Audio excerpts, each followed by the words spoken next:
Good morning, University of Michigan community. My name is Martha Jones, and it is my honor to welcome you to this, the first of our presidential bicentennial colloquia themed on the future university community. Please join me in thanking the student musicians from the School of Music, Theater, and Dance for their performance this morning.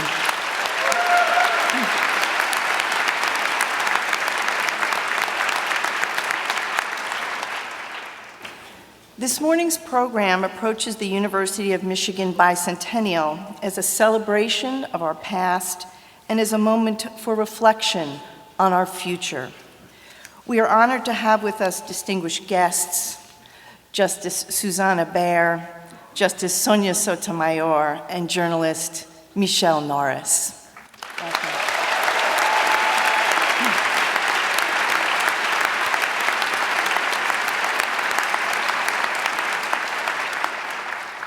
You will, I promise, hear more from these guests later this morning, and please take a moment to review their full biographies in your programs. Also with us are distinguished university leaders, including Regent Mark Bernstein, Regent Denise Illich, and Regent Kathy White.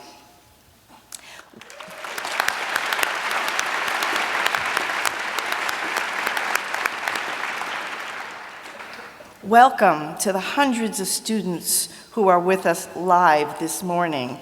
More than 700 of you are here along with your faculty, making this day part of our ongoing learning in the classroom.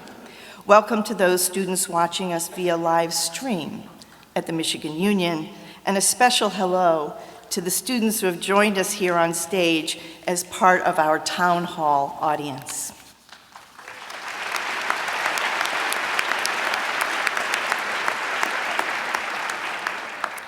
Presiding this morning is Mark Schlissel, 14th President of the University of Michigan. I want to thank you, Mark, for your vision, commitment, and your urgent brand of leadership. You've brought all this and more to the planning of this event and to each and every challenge that faces our university community. Please help me welcome President Mark Schlissel.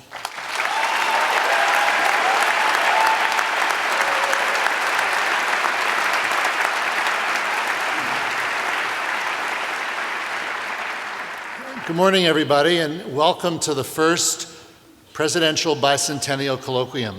I'd like to thank Professor Martha Jones for the kind introduction, but more importantly for her outstanding work in leading us as we developed the material for the colloquia. Thank you very much, Martha.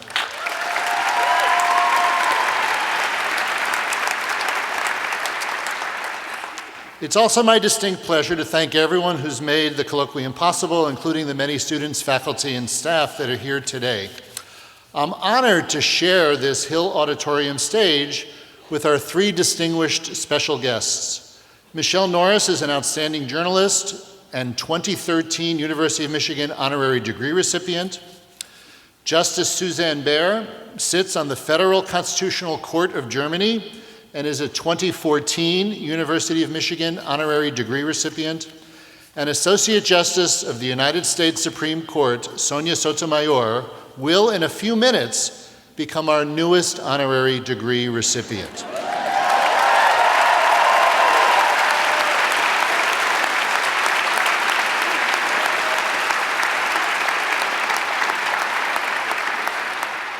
Justice Sotomayor, I consider your autobiography, My Beloved World, to be required reading for any leader of an American public university.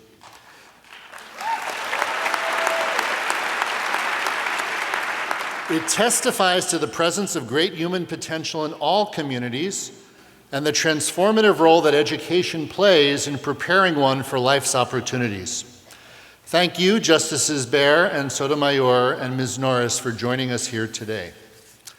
In this year of our bicentennial, we are proud to celebrate the University of Michigan, this ambitious experiment in education, established as a public institution and conceptualized as a resource whose sole purpose is enhancing the public good.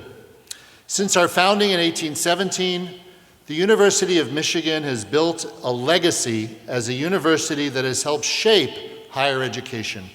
with teaching and research grounded in open and critical inquiry. This legacy has been carried forward by generations of students and faculty, staff, supporters, and regents, the leaders and best. Over the centuries, we've remained true to the experimental building blocks of our founding DNA, with our constant focus on making the university better and ever more valuable to society. We've tested new ideas and models for research and teaching. We've worked to become more inclusive and to expand opportunity to larger numbers and greater diversity of students. And our ability to attract the best students and faculty from all around the globe has enhanced our teaching, learning, and research and societal impact, and has contributed to our standing as a great public research university. As we experimented and changed our university for the better, we changed the world for the better. Our commitment to inquiry has led to advances that have transformed society with impact that extends to nearly every person in the world. Every child who's received the polio vaccine, every artist or designer who's ever used Photoshop, everyone who saw the world differently after reading the works of John Dewey, every life saved by Raoul Wallenberg. Now, as we celebrate our bicentennial and embark on our third century, we're looking forward with purpose and examining how the University of Michigan will continue to lead as one of the world's premier public universities. To advance this discussion, I am honored to present the University of Michigan's Presidential Bicentennial Colloquium. With the participation and leadership of University of Michigan faculty, students, and staff, the three colloquia will thoughtfully explore the ever-evolving role of the modern university and how it can better serve the common good. We will engage the broader higher education community to consider the opportunities and challenges surrounding higher education. The second colloquial subject is the evolving bargain between research universities and society.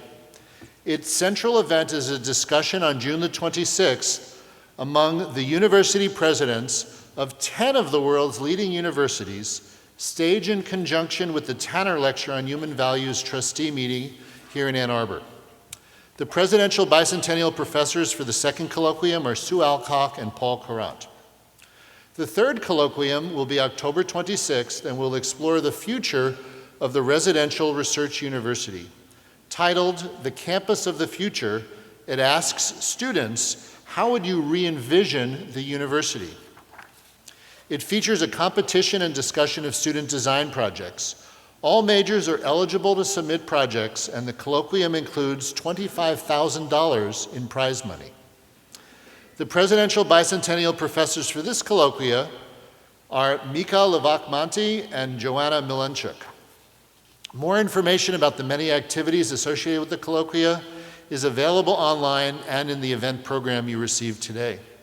Of course, today's colloquium is examining the future university community, a very timely topic. And joining for this special occasion are two of the world's premier constitutional scholars and human rights advocates, and one of today's most evocative journalists on the plight of social justice.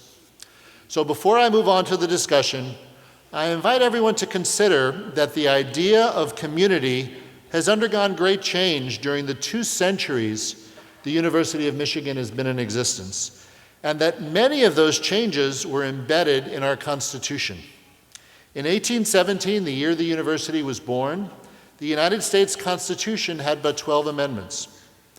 Yet to be ratified were the 13th Amendment, which prohibited slavery and involuntary servitude, the 14th, with its guarantees of due process and equal protection, and the 15th, 19th, 24th, and 26th, which expanded voting rights in our country. Our community would look very different without these treasured amendments. It would also look different without the broad representation among our faculty, students, and staff of talented, hardworking community members from all around the globe who help make Michigan, the university, and the state such a rich and diverse place to work and to live.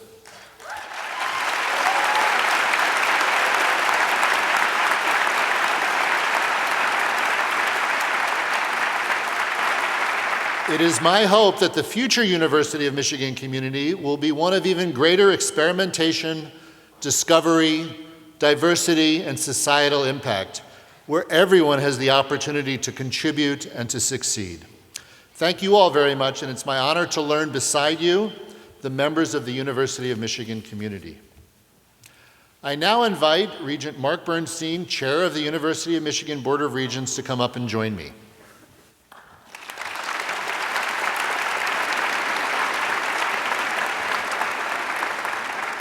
President Schlissel, I have the honor to present. I'm eager to do this. Don't jump the gun. By the authority of the state of Michigan, vested in the Board of Regents, will now confer a degree honoris causa, which has been recommended by the faculties and authorized by the Regents of the University. The Chair of the Board of Regents will present the honorary degree recipient. Now, Regent Bernstein. Okay, here we go. I want to say it twice. Mr. President, I have the honor to present Justice Sonia Sotomayor to receive an honorary degree.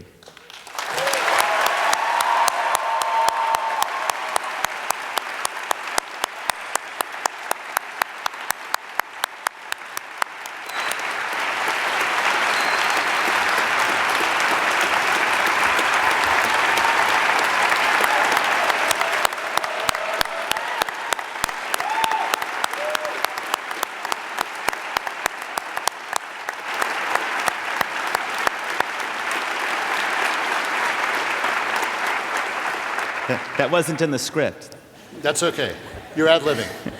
Justice Sotomayor, your deep respect for the U.S. Constitution, keen legal mind, commitment to fairness and social justice and public service inspires students, Hispanics, women, and all those who work to create a better, more equitable world. We are so honored to have you participate in the university's first presidential bicentennial colloquium, the Future University Community. In recognition of your myriad contributions to the rule of law, education, and our nation, the university is proud to present to you the honorary degree, Doctor of Laws. Congratulations.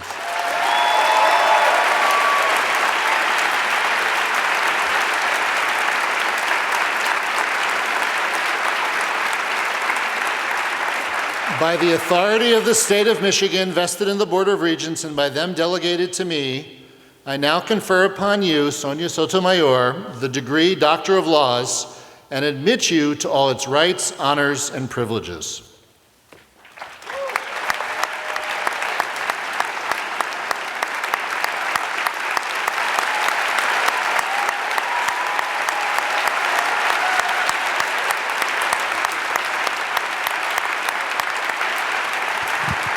I can finally say it.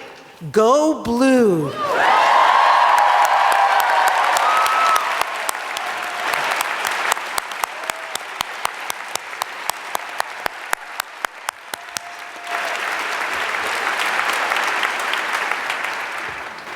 Oh boy. This is one of these moments that I get to remember for the rest of my life too. I'm now pleased to introduce student vocalist Isabel Signore and pianist Cesar Cañón Riveros.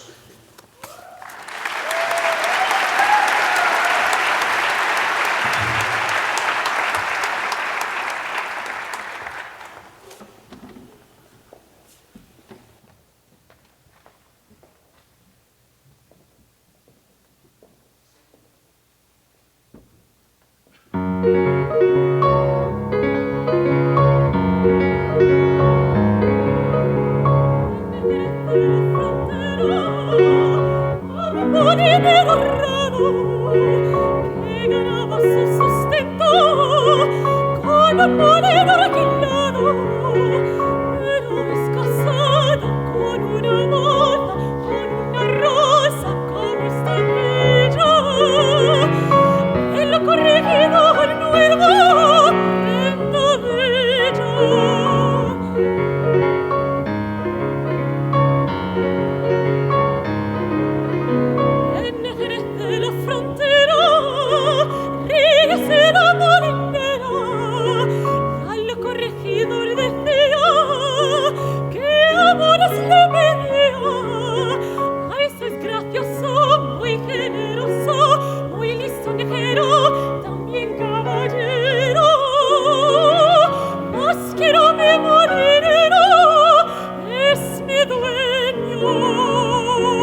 ferito è già, e l'indorfo che il piago, sì, l'indoro mio sarà, lo giurai, la vincerò, sì, l'indoro mio sarà, lo giurai, la vincerò. Il tutto ricuserò, io l'ingegno aguzzerò, alla finza che dirò, e contento il resterò. Sì, l'indoro mio sarà, lo giurai, lo vincerò. Sì, l'indoro mio sarà, lo giurai, lo vincerò.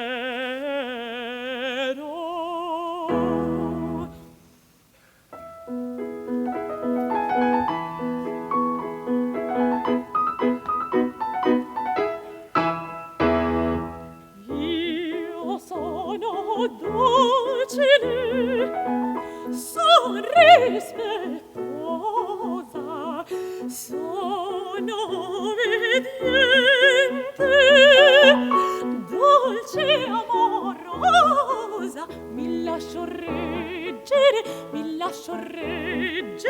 mi fo guidar,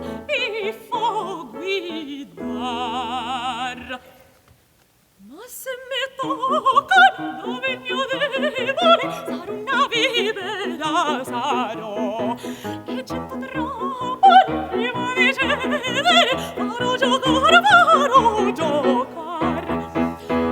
e cento trappole prima di cedere, farò giocar, e cento trappole prima di cedere, e cento trappole farò giocar. Io sono docile,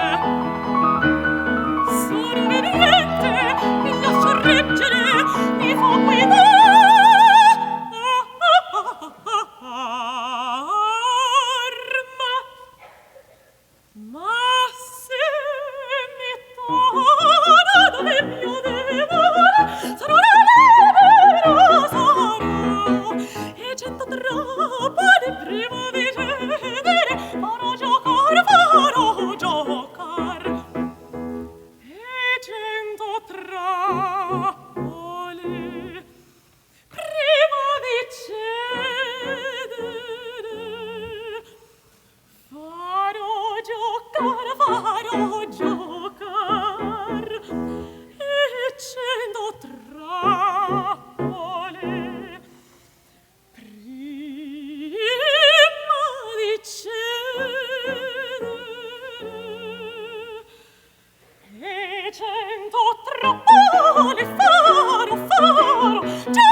Our guests today have inspired important ways to think about the future university community.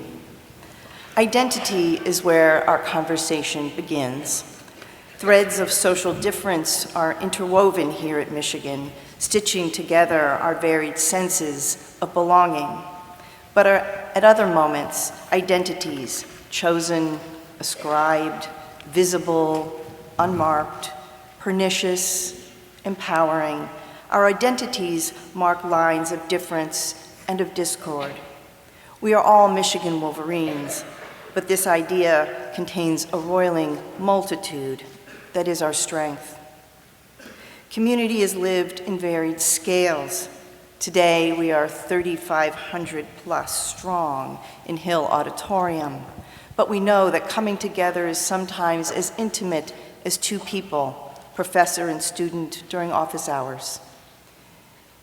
It is manifest as a group of eager minds gathered around a seminar table or a laboratory bench.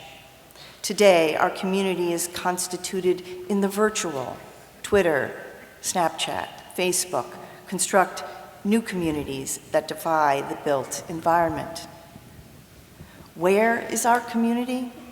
Campus is a starting place, but it is only that.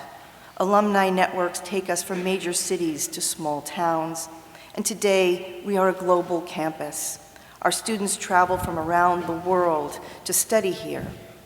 What marks the third century at Michigan is how our learning, research, and service are carried far beyond Ann Arbor, Dearborn, and Flint. We work in partnership with scholars, governments, NGOs, and communities across the planet. Our community is the world. Understanding the lives of our distinguished discussants today, Justices Baer and Sotomayor, underscores how community is also constructed through a commitment to the public good. You can know the University of Michigan, you discern it, you recognize it, you feel its fabric by understanding our enduring commitment to this notion of justice. Today's guests know well the challenges our community faces as it reimagines community for this, our third century. They embody our identities, our styles of learning and deliberation, our drive to reach out across the nation and across the globe to serve that public good. Their dockets include issues that are also at the core of our mission. Both in high courts and in the day-to-day workings of campus life, we wrestle with what will be the best approaches to a diverse, equitable, and inclusive institution. Among those issues, affirmative action. Supreme and Constitutional Court justices grapple with issues of civil and human rights, the fates of immigrants and refugees, and the dignity of every member of our collective, none more pointedly today than that of our Muslim community members. In the reflections from these two remarkable jurists, we will hear how they approach the most profound and consequential questions of our day. At the same time, we will leave here with new perspectives on how to understand our own capabilities, strengths, and responsibilities as a university community. It is my honor to turn over the proceedings to one of the most trusted figures in journalism today, Michele Norris. She knows well our community, having sustained the Knight Wallace Fellows Program through service on its board, and having moved forward our thinking about diversity by bringing the Race Card Project to campus. Michele, thank you for returning yet again to Michigan. It is indeed this coming and going, that irresistible revisiting of this place, that is powerful evidence of the strength and endurance of our community. Thank you. Thank you.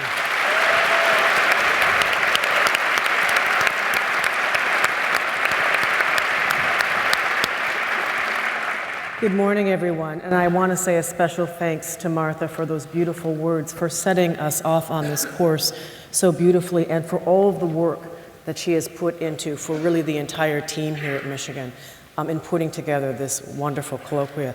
Also, how honored we are to be here with you two today, and especially to hear you say, "Go Blue." from this stage. To be a part of the Michigan community is indeed something special. It is a big and large and robust community that reaches to every corner of the globe. And I want to talk a little bit at the beginning, if we can, and imagining the future of the university community, and just imagining that word community for a minute. Martha talked about communities serving the public good, and we all flew into Detroit to the airport and then drove that 45-minute drive to Michigan and to Ann Arbor here. And on the way, you pass hospitals and roadhouses and small houses and large houses and factories. This picture of America is seen as you're looking out the windows. But in America right now, when we think about community, often we have to talk about that word in the plural, communities, because we are such a divided nation right now. So I'd like both of you to just talk a little bit, if you can, about the role of the university right now and its role in the future in sort of helping America understand and embrace the concept of community, not communities, but community writ large, and to understand that the importance of that, of yoking together a community. As judges, I think we are often put in a situation where we're forced into community. We are created into panels that have to decide some of the most complex questions that the society is facing. And in America, we can dissent from one another, we can disagree, but we have to reach a decision generally. And the same, I think even more so in Germany, Susanne, you can tell me, I think you strive for unanimity in a way we don't. And so you're more forced than we are. And I'm often asked, Michele, what it is that permits people who are so different, and my court, I think, is as reflective of the difference of opinion as exists in America right now. And we're often divided in some of the same ways America is in our decision making. Why is it that we remain friends? And I know that for me, the answer is very simple. I realize that my colleagues, every one of them, is passionate as much as I am about the same things I am. They love this country, we all love the Constitution, and we revere our system of government. We differ on what the right answers might be to promote those institutions, but in our hearts, we have the same fundamental love. And if we could, as community, look at each other with that level of respect, I think it becomes easier to deal with people who are from different viewpoints. You can listen more if you start from a place of respect rather than derision. Now, that doesn't mean that they don't express views that at times rile me. You're not human if you don't respond viscerally to some statements, okay? I have been known, despite having a poker face, there have been moments where it's been reported differently. And you do, and you do play poker. I'm sorry, what? And you do play poker. I play poker and very well, too. But I think that that is what we need to start from, respect, and an openness to listening. Listening is not what a lot of people are doing right now. The value seems to be on expression as opposed to listening. Is that true also in Germany? When I entered the court, I thought, oh my God, who am I sitting with for the next 12 years in my case, working together on fundamental questions I deeply care about? Where will I be with my anger on like statements where I thought like, oh, you know. The point about what Sonia said is community is built on the willingness to compromise. It's about being there, standing your ground, being forceful with your arguments, etc., but yet being willing to, in the very last moment, respect the other as a legitimate voice from another world, maybe, but still legitimate here.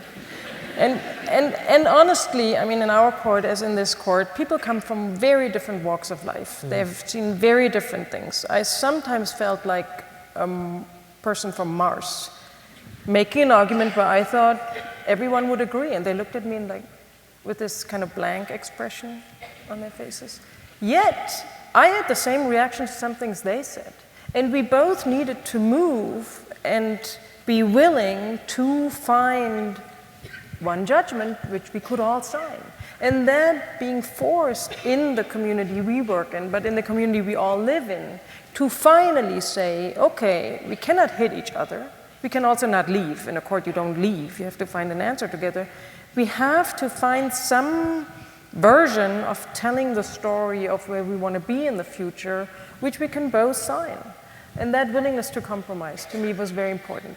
Part of what is needed, in my experience there, is listening, but also a willingness to explain what you think is not necessary to explain anymore. To translate my experience, my perspective, my background to people who are willing or, you know, are there to hear it, which to me was important because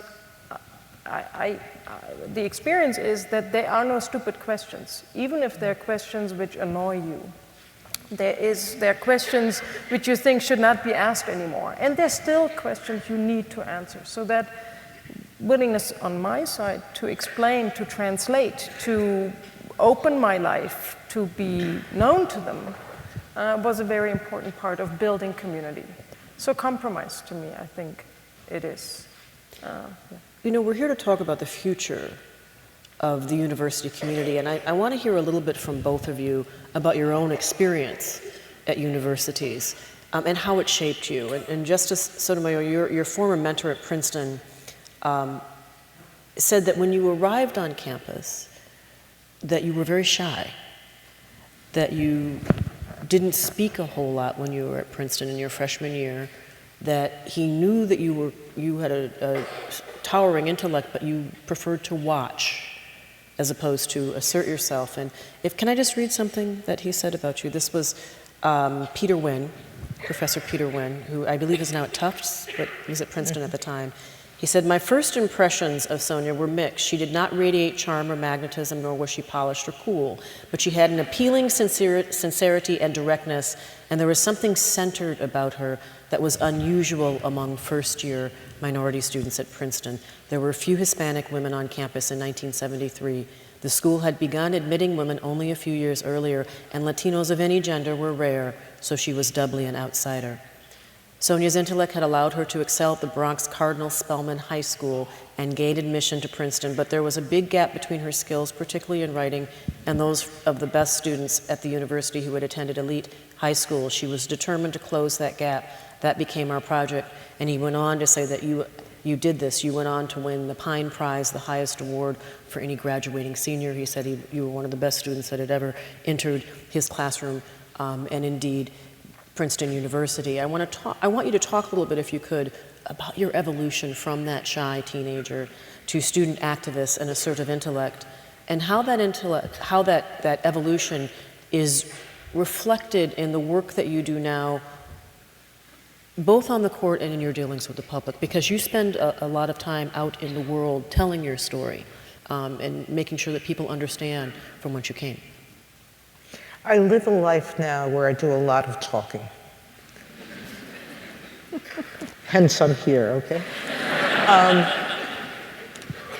But for a good part of my life, I did a lot of listening and a lot of observing. It's the thing I miss the most about being thrust into this public sphere, which is the ability just to sit in the back of a room When I'm with grammar school kids and they ask me what it's like to be a justice, I tell them I'm on stage all the time, in the front.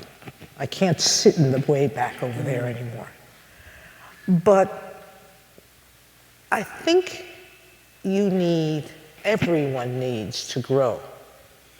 The trauma of putting yourself in situations that make you uncomfortable.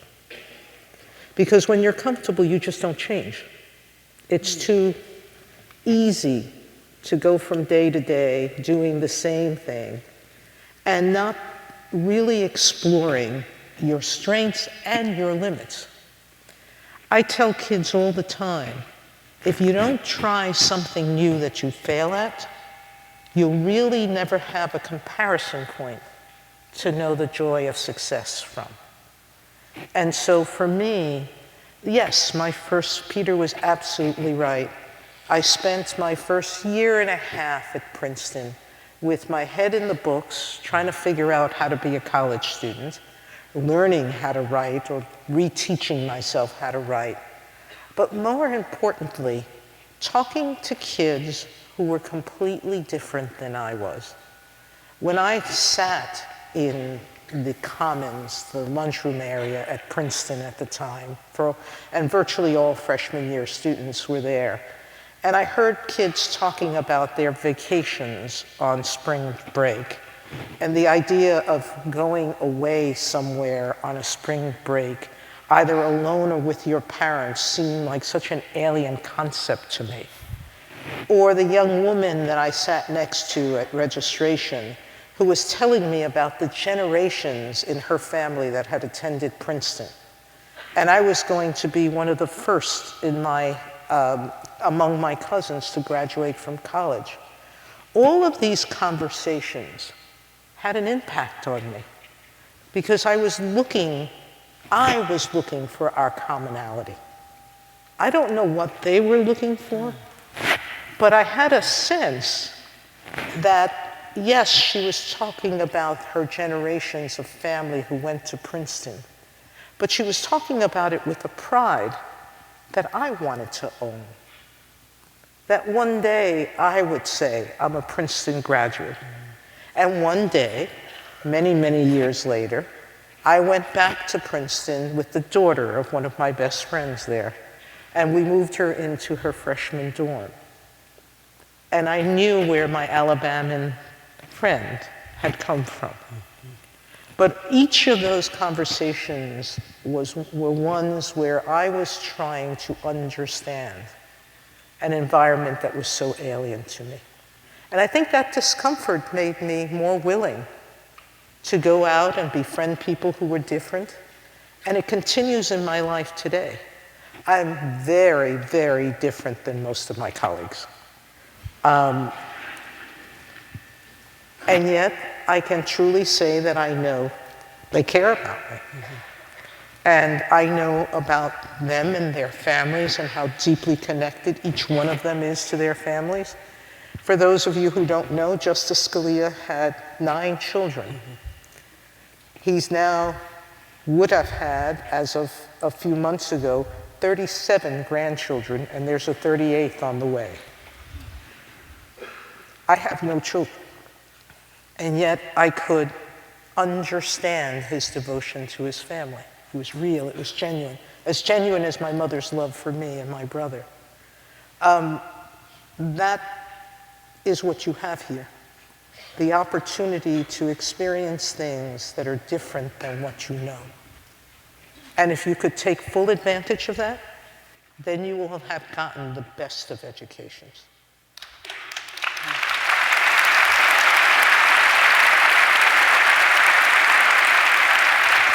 Thank you.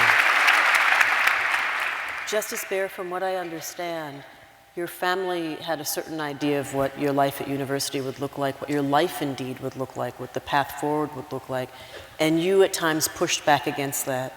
And you had told me last night that you had to get used also to being somewhat uncomfortable and get used to failure, to accept those things, doing those things that might not be easy, but get used to the notion that you might not always succeed in everything that you do, but you would yet grow from that.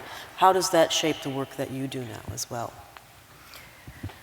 I think the mix between being satisfied with what you did and recognition, which is then called success, and loss, failure, being rejected, not feeling part of it, not feeling comfortable in the midst of a situation, did a lot to how I think of the world, because it created a perception in me, or taking for granted, that things do not go smoothly and that there's no to be taken for granted path to the better, and that history doesn't evolve to the better all the time, but there are always those complicated movements back and forth, which will sometimes hit you, sometimes support you, and you have to kind of move in them. You have to find your position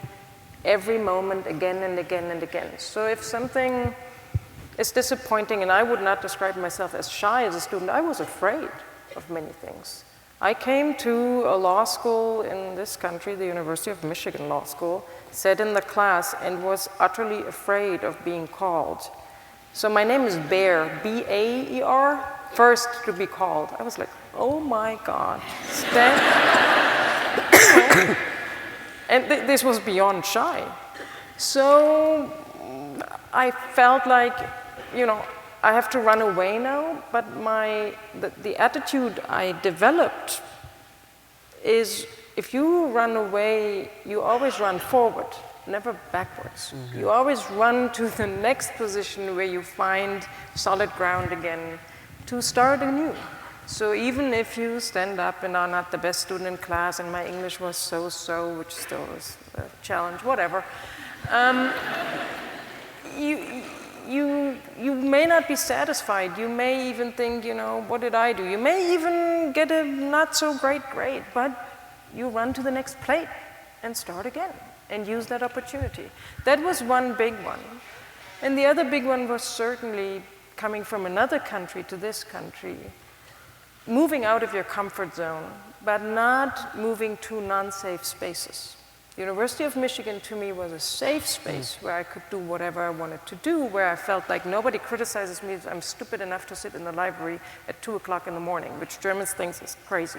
So I enjoyed that tremendously. Suddenly, everybody thought, you know, that's okay that she's doing what she's doing. That was a big boost in my life. At the same time, I was that foreigner, but there were, at the time, 30 other foreigners from Japan, from all over the world in my LLM class who had similar experiences. So I was out of my comfort zone. Many others were as well. I was yet in a safe space, and I could experiment with that interaction and experience out there. So, I think the Germans are smart. It is crazy. You know what? I talked to my supervisor and said, you know, I'm not going to survive that year. It's impossible for me. That amount of reading, I have not trained that, you know, across the page reading. I cannot deal with this. I don't get it. And she said, you know, the Germans are smart. They're always good in the end. I didn't believe a word. But then you start talking to people, you start watching people, you start not only observing, but also, you know, trying to sit in the cafeteria next to that other person who did not look so super happy and self-confident that moment in class as well. And you start like sharing experience. You have to open up for this. I was not only shy, I was afraid also for the reason of not being out as a homosexual woman. Mm-hmm. So that was an additional challenge to me. You know, what do I do? Do I tell my international super future prime minister of some country students that I'm, by the way, a lesbian? That didn't feel great. And by the way, you know, by the way, I mean, you're in different times, you're hopefully beyond that, but I'm old. So at the time, it was the term gender, queer, etc. This was not around. This was like a big step. And for me to have those two challenges in my life, one super private, not to be talked about, the other international student, everybody knows it, was difficult to handle. Yet again, if I had the tendency to run away, It's running to a more comfortable next plate where you can start again. Never run away to kind of through the back door. Never leave the situation. Never leave the opportunity, but move to that next, create your next opportunity to start again, to engage again. You will find people who are with you on that. And that's the third one. You're never alone wherever you are. If you open your eyes, there will be people who all have their little backpack, but who are with you and will be with you on some level of your experience. They may not love you as, you know, whatever, the homosexual, the other on that count, but they may be with you as the other on that other count. So they may be with you as an international student and bond on that level, and may then eventually learn that it's okay to bond even with me. So open up to the diversity, to me, was not an abstract concept. It was opening up to segments, to the little backpacks everyone carries. Everyone has their story. Everyone has their feelings of discomfort. Everyone has their feelings of like, oh my God, can I say anything? Yeah. And you can arrive here from 20 miles away and still feel that this is a foreign galaxy. Michele, one of the things I learned in writing my book is that I went to school, both grammar school, high school, college, law school. I have friends from all of those schools. I didn't know half their lives until I wrote my book. We had never really sat down for me to hear the intimate parts of their lives. I knew the big picture parts, but I would challenge you to think about your friends here, and can you name the 3 things that scare them? That's a good one. If you can't, then maybe a cup of coffee or a soda, maybe a beer. But I would also challenge you in the middle of every course that you take, change seats, sit next to someone that you don't know and looks different than you do, and talk to them, say hello. You can pick up the most amazing friends by doing a simple act like that one. My closest friend from the DA's office is the person I sat next to the very first day, and we're still friends. And it's interesting that you say you learned that after sharing your story. It's almost, when Zora Neale Hurston was an anthropologist, and she would go south trying to get stories, but she realized she couldn't get people to tell her stories unless she gave a story. So she had to give a story to get a story. So in telling your own story, you were able to glean something about others. I want to hear a little bit about your notions of the future of the university community. What does a great modern public university look like 25 years from now, 50 years from now, 100 years from now? What will it need to thrive and to remain inclusive and open and innovative and to be in a position that it is leading society as opposed to chasing society with all the changes, the seismic changes that we're seeing right now, particularly technological changes? Well, I'm going to be politically correct. It's going to look a lot like Michigan.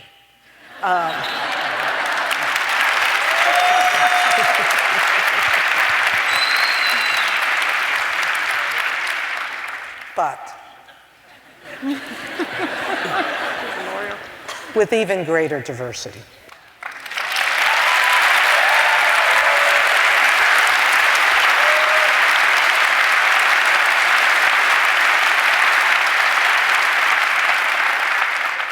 I don't think we can get there without addressing it, because it isn't ideal to be a colorblind society. Some of you may have read my decisions and know that I don't think we can get there without talking about it and without facing its issues directly. We are making large improvements towards that kind of equality, but we're still far from it. When you look at the number of African Americans at the University of Michigan, there's a real problem there. It's a serious, serious problem.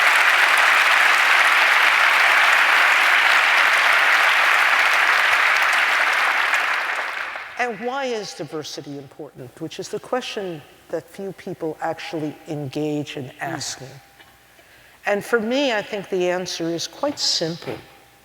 It's because until we reach that equality in education, we can't reach equality in the larger society.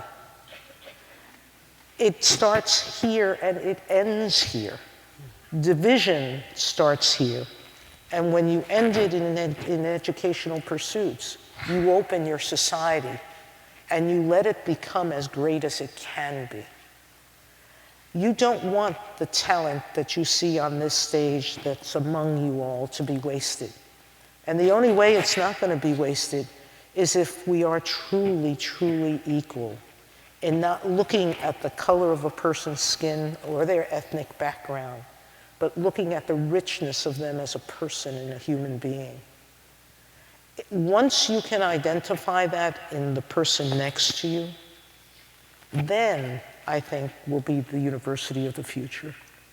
Look, I'm pretty impressed. Last night, your president told me that you have 63 number ones on the US World News Report. That's pretty impressive, guys. So I think you've got a handle on what makes the quality of your curricula important, but you need to figure out how to engage everyone in receiving that quality education.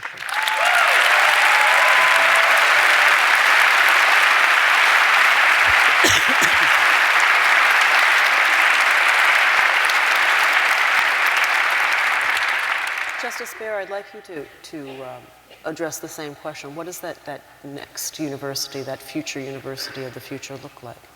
There's very little to add to what Sonia said. But I wonder from your perspective, and in a country where there are different paths to university, where there's an apprentice system that provides a different access point or different opportunities for people who perhaps are not on their way to universities, if you view this a little bit differently.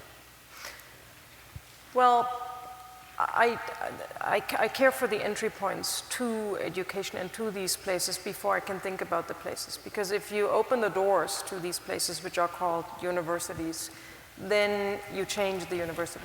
The wider the doors open, the better the place will be. Mm-hmm. And that's, to me, I cannot think about the place without the access points. And the access points, to me, are still depressingly shaped by class and wealth, probably.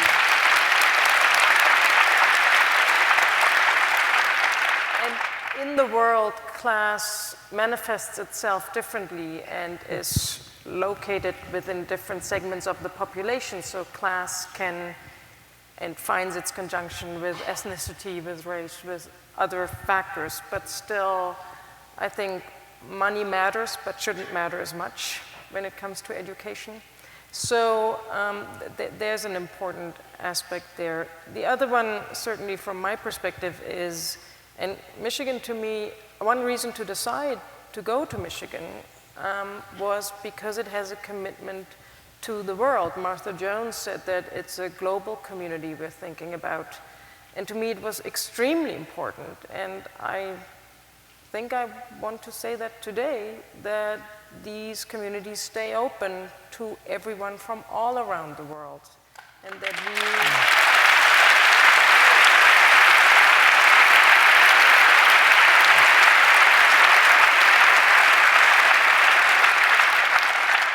I deliberately say this as a German, meaning privileged Western European, white, predominantly Christian society. I insist on, and it was part of my experience, that the value of such a place and the ability to navigate in the future worlds of knowledge, which is what universities should allow you to be able to do in the future, depends upon our openness to the whole world and not just the segment we think is closer to us or more preferable. So that really will matter in the future. I think we are on a good path there, but we have to still break down misperceptions about otherness on the globe and strive towards that. We're going to take questions from students, but before we do, I have one last brief question. about the Constitution. We have two incredible constitutional scholars here. And a university president at another school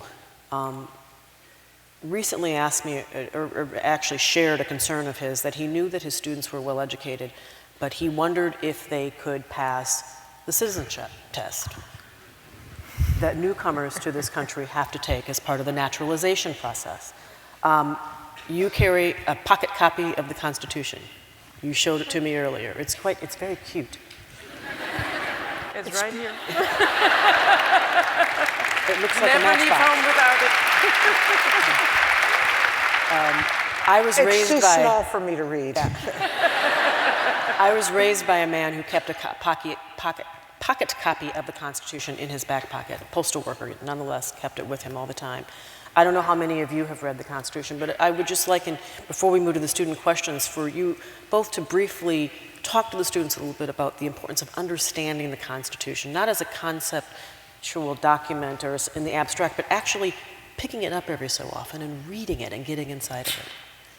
How many of you have actually read the Constitution? Good number, but there's a lot of you who haven't raised your hand. And some of you were on stage, Yeah. so you were really the hot seat. It's not that long. It only takes about 10 minutes to read from, well, I'm a fast reader, so give it 15, okay? But I want you to look at it with one question in mind. What don't you see in the Constitution? So think of the structure it creates among the three branches. Think about the individual rights it gives. But then think about the things it doesn't do, at least the American Constitution. The first, given the nature of what we're involved in, is it doesn't have a right to an education. That has been built into a lot of state constitutions, but our federal constitution doesn't have a right to that. Our constitution doesn't say that the judiciary is the final arbiter of constitutionality of laws. That was an invention in a case, Marbury versus Madison. And it was inferred from the structure of the Constitution as being the inherent role of an equal branch of government. There are still some who are arguing about that, by the way. So, but it's not there in writing. And there are so many other things that we take for granted as part of our sense of what is our right as citizens. But unlike other countries, for example, we don't make voting compulsory. And there are many countries that do. There are some, myself included, that thinks that we should figure out ways to entice people to vote more.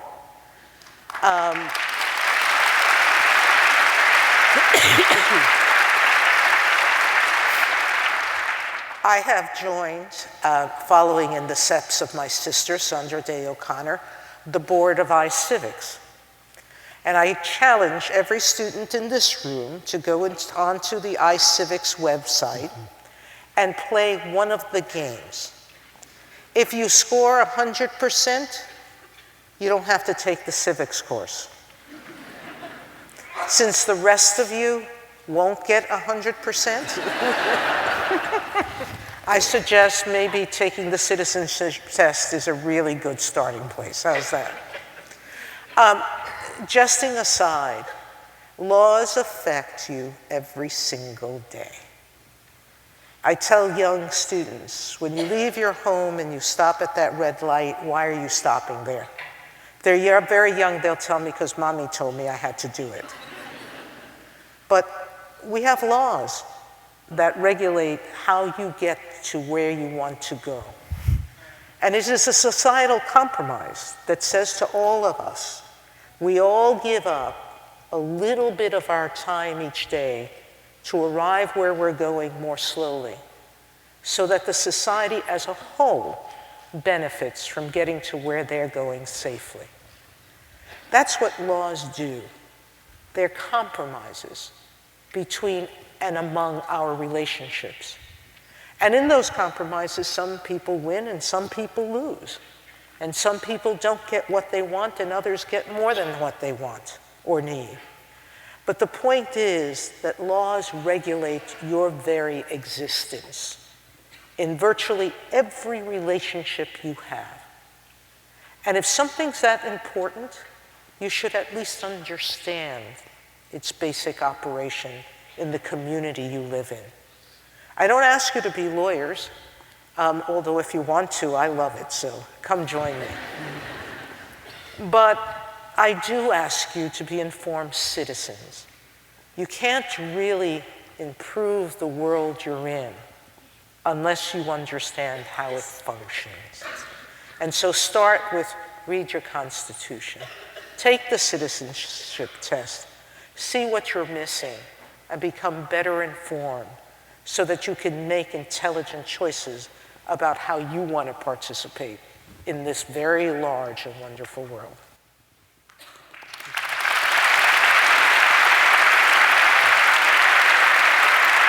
Justice Baer. I think I would like to carry that thought further, because law is not ours only. Law is yours. I carry the Constitution in my pocket to remind me of the obligations I have, the responsibility I have in my position, but also to remind me that this is the document which is the kind of common ground for everyone around me. And it's actually not my exclusive document to implement. It's for all people out there to use it. There's a notion of active citizenship in constitutionalism, which is utterly important. So it's the text we both read, whether we are lawyers or not, or Supreme Court justices or not, and we find a starting point to then start discussing very complicated issues, very complicated cases, and apply these grand words to everyday life. But what matters in constitutionalism is that it's not a text only for those up on that bench. It's not a text only for those pro-lawyers. It's a text for all of you, drafted by all of you, signed by kind of all of you, we the people. That notion, I think, matters a lot. Second, I run around with that little text because I learned to value a commitment to those very basics more and more and more throughout my life, way before I joined the court. That commitment to those very, very, very basics, like fundamental rights, democracy, and the rule of law, protected me in my life a lot of times from some threatening injustice, and protect all others from things happening to them in the course of events which are simply unbearable. And you do not need much more. 3 little components: fundamental rights, democracy, rule of law. If they are gone, we all go down the drain.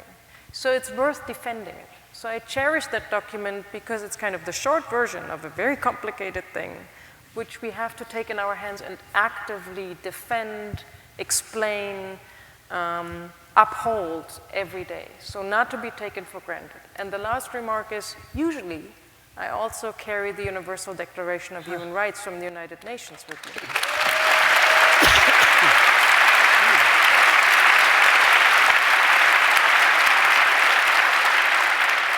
I very much recommend reading that, plus the conventions that followed up, because things which are missing in our wonderful national constitutions are very much in there.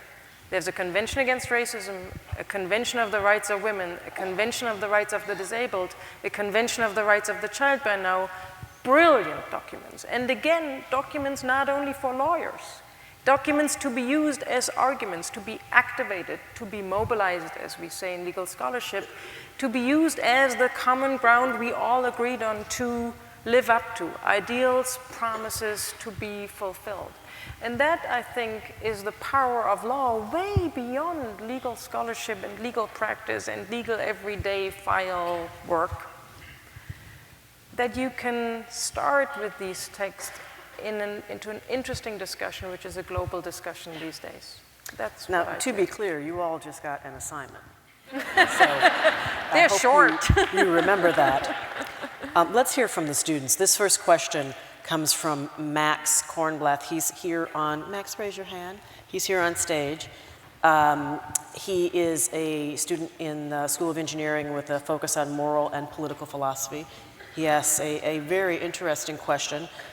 As justices who on your respective Supreme Courts are minorities, both in terms of ideology and social identity, how do you most effectively communicate those viewpoints and experiences to your fellow justices who come from more privileged backgrounds and as a result have different interpretation of laws? Furthermore, do you respond when coworkers, the media, or the public accuse you of having biases as a result of your social identities? And just to explain, students gave us questions beforehand, and we're going to be sharing some of them. Where's Max? Audience.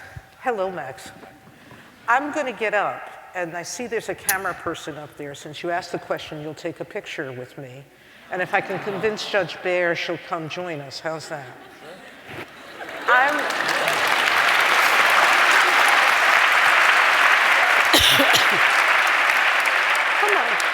on. I told her she had to get out of her comfort zone, so you have that. How about over here? Okay. No, just. Okay, there we go. All right. Thank you.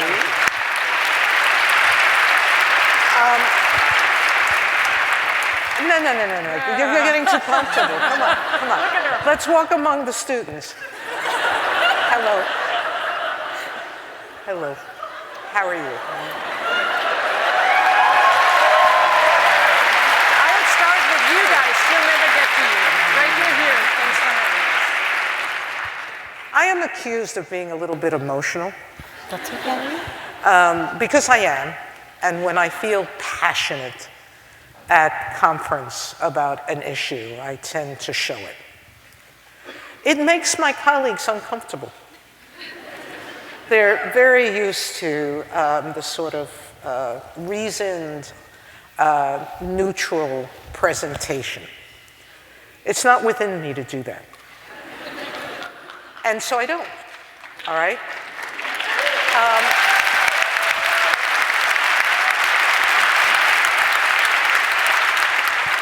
But I know that I'm making them uncomfortable.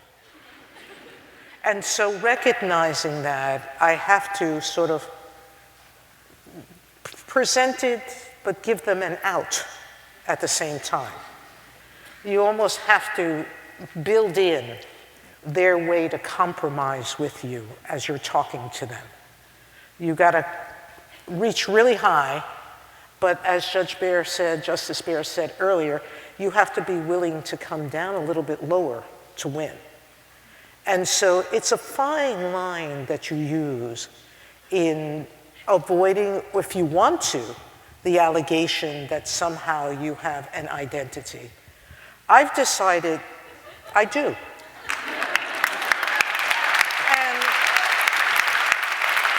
I have a platform.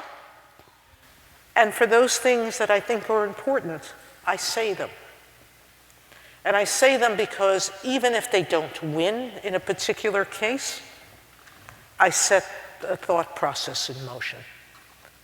And I may not win tomorrow, but perhaps I'll win down the line.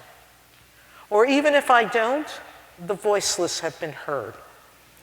And that has value too. And so,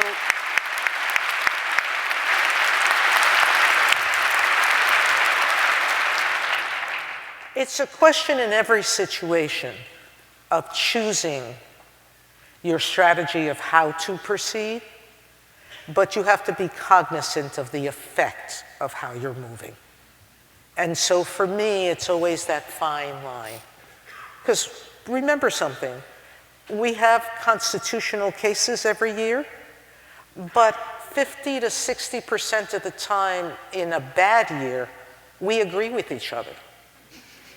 So you don't have to be emotional all the time. You do know I know how to play lawyer very well. And I can be very convincing when I do. But when I choose not to, it's also because it's a strategic choice. And that's what you have to do, is make those kinds of choices.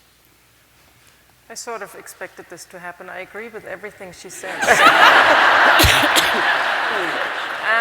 However, let me add that when I was elected to be a justice at the Constitutional Court, finally I managed to create trust in the oppositional politicians, and they started asking the real question they wanted to ask, which is, will you bring your ideology to the bench? And ideology was an interesting concept because ideology seemed to be my life. So would I bring my life to the bench? And I said, yeah. What else?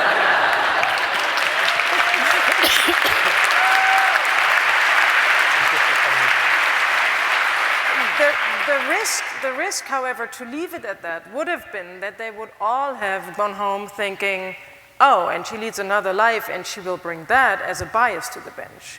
But then I started explaining to them that it is really a challenge to the judiciary if they would conceive of it as people not bringing their lives there, because then every heterosexual in the country would have to recuse themselves whenever marriage or family comes up.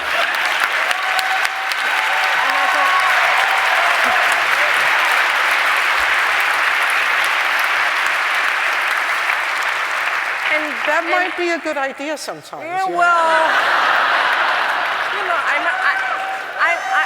I believe in compromising communities, so I didn't want to be that rigid. But then the third step, saying, and since we all do not want that, and since I do trust my, in that case, heterosexual, or wherever they're coming from, colleagues, that they have the ability to be who they are, yet render fair judgments, I want to join that crowd, which was important because I embraced my colleagues at the same time and did not kind of say, you stupid ones, you never get it, but said, I want to be one of yours, because there's an ability we all have to struggle for every day. I have my biases. I have my assumptions, my stereotypes. I have to overcome them as well. So that was an important one. And the other important aspect was, don't allow people to take you as the stand-in for all. So I'm not the paradigmatic.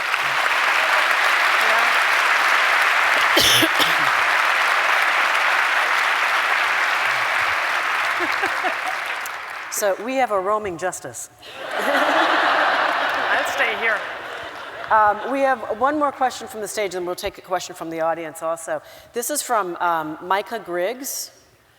Micah, where are you? Max, I should have had you read your own question. Is there a mic up here? Micah, can you? Here. Why would I read your question for you? I'm sorry, I should have let you read yours. Micah, read your own question. Okay. Hi, thank you. It's a pleasure to be here. Here's a question. Through your experience, how would you create and diversify and ensure a leadership pipeline to generate future federal justices? All right.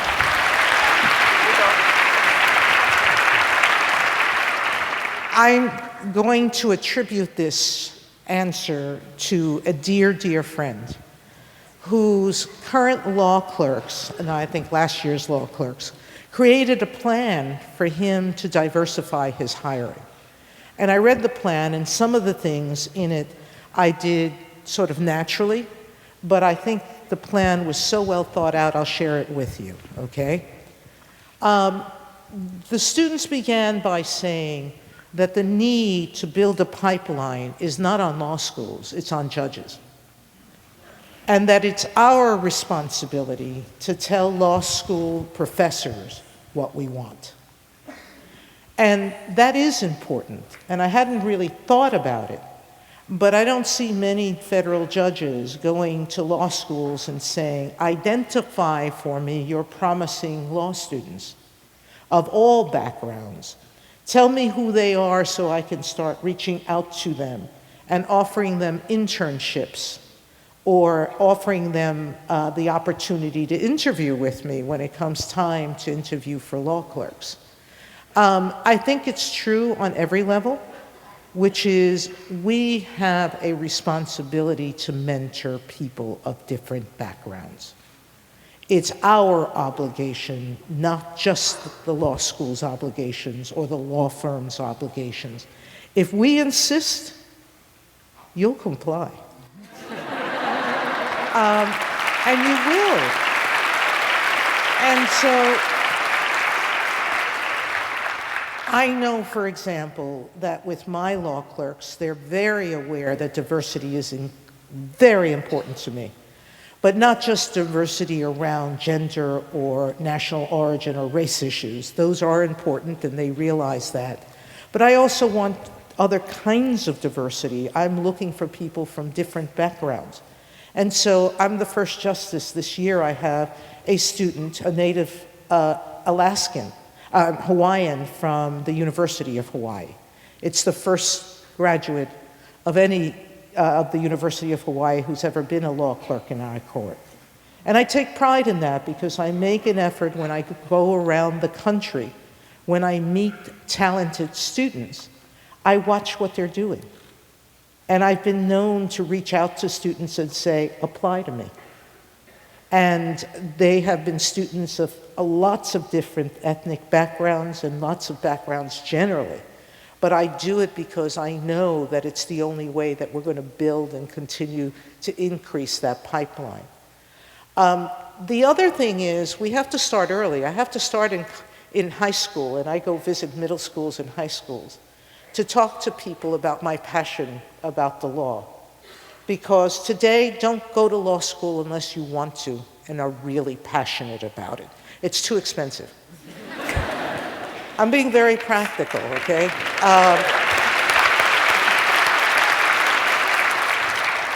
But the law has done such good in society. The law has improved the quality of lives of so many people. Think about us, everyone in this room. Why are we here together? Because of a court case, Brown versus Board of Education.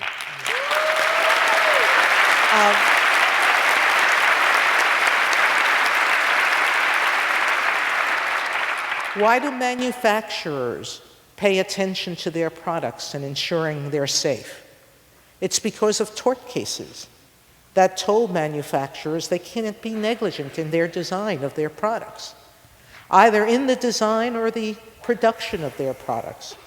Now, there's a lot of right conversation around whether tort law has been abused and whether reforms are necessary.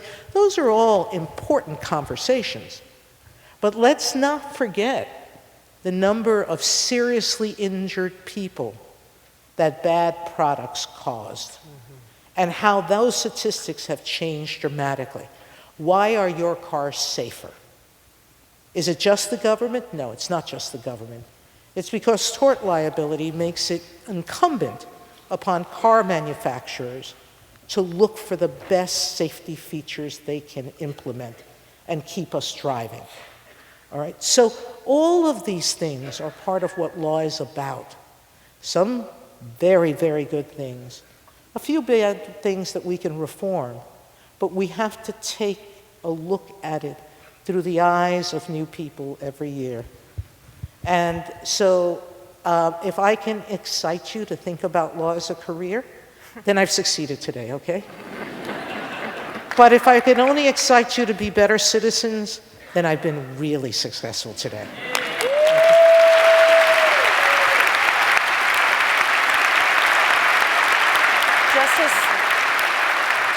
Justice Sotomayor, if I could get you to Justice Sotomayor, I want you to talk about diversity, if you can, just a little bit on the court in terms of the type of law that students might pursue. Because when you talk about diversity, you've also noted that there is a lack of diversity on the court in terms of the kind of lawyers that the court tends to attract.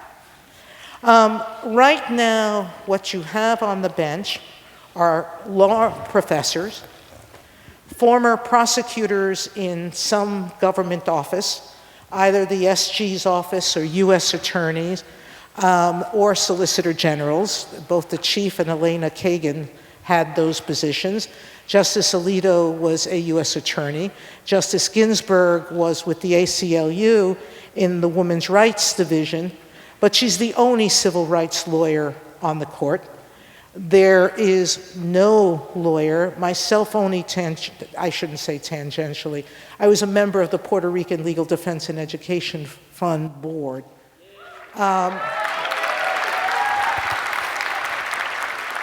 But I didn't practice civil rights. I'm familiar with it, but didn't practice it. There's no lawyers practicing disability law. There's no lawyer on the bench who's had any experience with the IKEA, the Education Act, which is so important. There's no Title IX lawyer on the court, environmental lawyer, immigration lawyer, criminal defense lawyer. It's all former prosecutors, all right? No lawyers with family law, matrimonial law, property law. I can go on and on of the areas of professional development that we're missing on the bench. Now, throughout the federal judiciary, there are lawyers who have done some of that work. But that there's none on the Supreme Court when we're the supervisors of all practices of law in the country.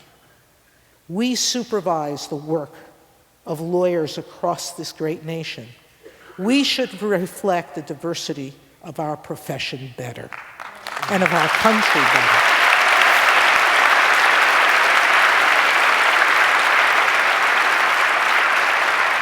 I have a question here. This is from a student in the audience, and Justice Baer, I'd like you to take this question and perhaps also respond to the previous question if you want in following this question also. This is from Galgera Fabiolo. Where are you? Raise your hand. Thank you. Thank you. Do you have your question with you? Do you want to read it? I do. Okay. People oftentimes doubt the ability of the Supreme Court to make the impactful decisions it does due to their, far-reaching legislative repercussions because of a supposed disconnect with public opinion. So I'm wondering, how does public opinion and sentiment intersect with your obligations to constitutional interpretation, and what would you say to individuals who allege this disconnect? Good question. Similar to what I say to my colleagues on diversity on the bench, I challenge their notion of disconnect. Do they really think I do not talk to people, don't read the paper, don't watch the news? Is that what they think of disconnect? And then trying to take it seriously, what do they think I should be connected to? What exactly? Partisan leanings? Hopefully not. Whatever. So I challenged the underlying notion as I challenged the notion of excellence or merit or when it comes to selecting clerks or anybody for the bench. And there to understand that if you start interacting with these people and start a discussion of what exactly they expect from me, you come into much richer waters. You can start a conversation of what it means to them to have a justice in front of them who what? Listens to people? Yes. Tries to install fair proceedings so people have a chance who didn't have a chance in the political process to utter their concerns, to make their voices heard in at least the courtroom. Yes, that's a huge connection to be required of justices and courts, which I'm willing to engage in. Then I try to explain what we do and how we work. Most people have no idea, if you didn't have the pleasure to enjoy Sonia Sotomayor's presence, what courts do. I mean, you have no clue. What does it look like in my office? How many files do I read? Who reads them? Do I sign myself? Do I engage with things? Do I really listen to people? Can I invite somebody to court? Do I get NGOs to share their perspective with Supreme Court justices? Yes, I do. I do all this, but I need to explain what I'm doing to people to understand where we're coming from, why we're doing what we're doing, how to carry this responsibility. And it goes to a point I tried to make earlier. Make yourself seen. Allow people to understand what you're doing, to then drop their misconceptions about you and to drop their criticism and to drop their skepticism first, and then ask questions and allow them to suggest improvement. Because we're learning institutions. Courts are not perfect. We're learning institutions in that we have to take advice how to be better in tune with what society needs, what kind of differences are there to be recognized, et cetera, et cetera. So it always cuts both ways. So I have to have an open ear, but I also have to open up and not be the secluded, justices never talk beyond their decisions, person who is willing to show what we do, but also willing to invite suggestions on how to do better. That's, I guess, a conversation I would try to engage in. Again, to start with the assumption that there is never a stupid question, even if it comes off as an insult, and there are such insults. There is never somebody who does not deserve an answer, but sometimes there are moments where I should lose my sense of humor and not be totally nice. So if this question comes off like,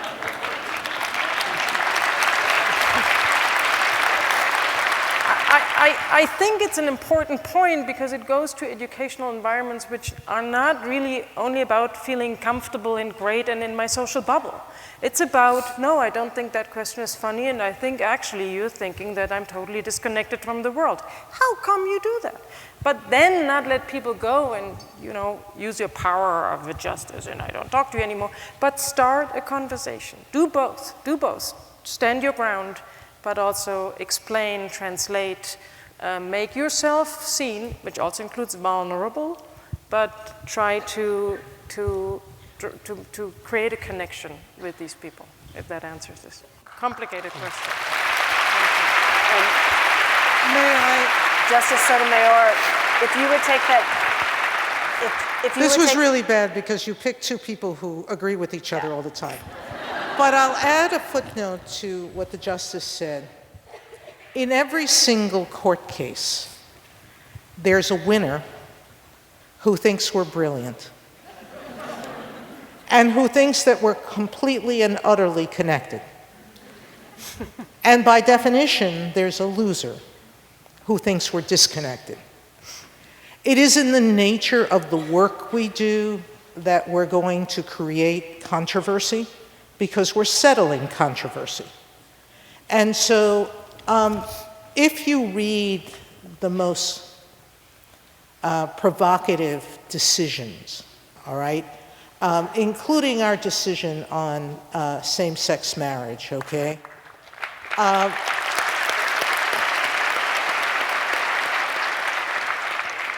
Justice Kennedy wrote an extraordinarily moving statement about why the court was ruling the way it was.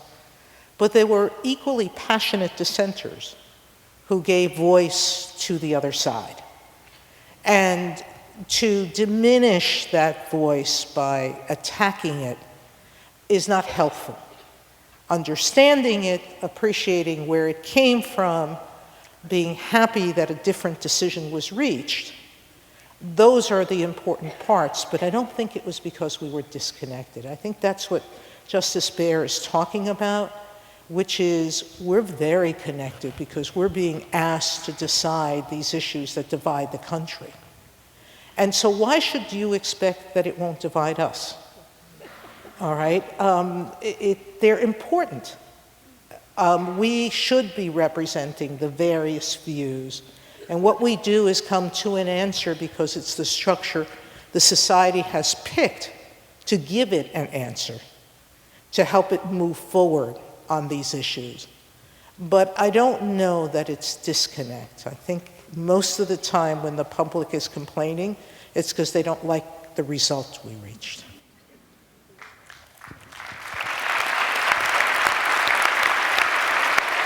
Thank you very much. I just wanted to make one note, Justice Sotomayor, that if you wanted to make the case to insist with the hope that the law school might comply with building that pipeline, Dean West, I think, is right over here in the audience. So you can start to make that case. I'll talk more to him. We could go on forever, but the clock tells us that we have to wrap this up. President Schlichtel, thank you so much for gathering us today.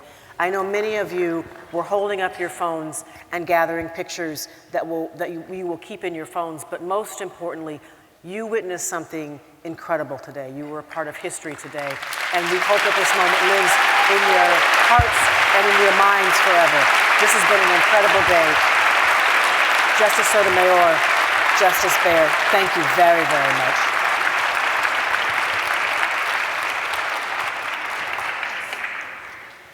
I'm going to let Justice Sotomayor join us up front. Rejoin us up front.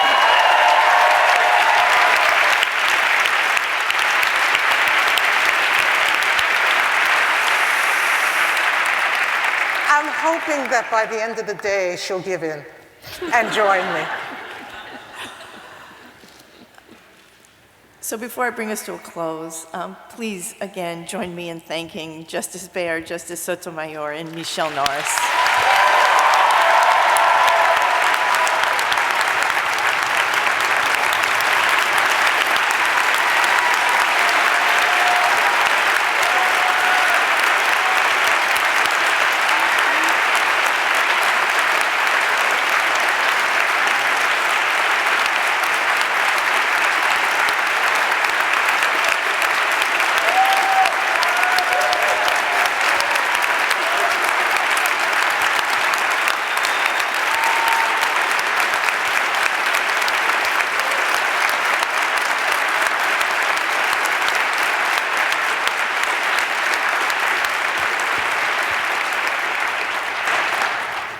Saw anybody so grateful for Justice Baer and Justice Sotomayor, excuse me.